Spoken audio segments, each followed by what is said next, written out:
জুলাই গণ আন্দোলনে রংপুরে বেগম রোকেয়া বিশ্ববিদ্যালয়ের শিক্ষার্থী আবু সাইদ হত্যার ঘটনায় মানবতা বিরোধী অপরাধের মামলায় রোববার আন্তর্জাতিক অপরাধ ট্রাইব্যুনালে আনুষ্ঠানিক অভিযোগ দাখিল করবে প্রসিকিউশন।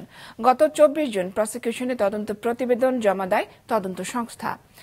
আবু সাইদ হত্যার সাথে ৩০ জনের সম্পৃক্ততা পেয়েছে তদন্ত সংস্থা। বিস্তারিত ফাহিয়ান হামিমের প্রতিবেদনে। ১৬ জুলাই ২০২৪ কোটা বিরোধী আন্দোলন চলাকালে গুলির সামনে বুক চিতিয়ে দাঁড়ায় আবু সাইদ। অধিকার আদায়ে পুলিশের গুলি বুকে ধারণ করে শহীদ হন রংপুর বেগম রোকেয়া বিশ্ববিদ্যালয়ের এই শিক্ষার্থী। তার এই মৃত্যুতে মুহূর্তেই বদলে যায় আন্দোলনের গতি, জ্বলে ওঠে পুরো দেশ। তুমুল গণ আন্দোলনের মুখে ৫ আগস্ট পতন হয় টানা ১৫.৫ বছরের আওয়ামী লীগের শাসনের।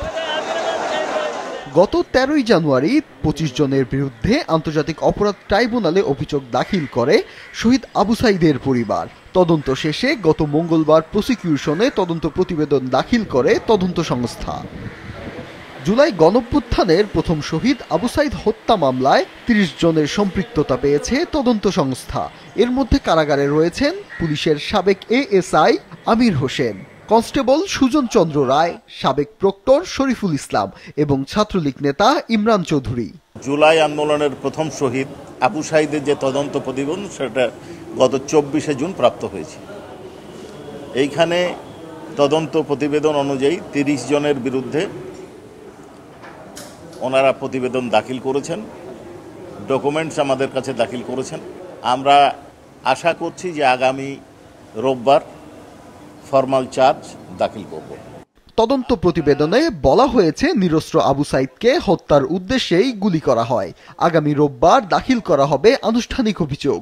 বুক চিতিয়ে দাঁড়িয়েছিল, সে কাউকে আক্রমণ করেনি এবং কারা গুলি করেছে সেটাও আপনারা দেখেছেন, কোথা থেকে গুলি হয়েছে সেটাও দেখেছেন এবং যারা গুলি করেছে তারা আসামি।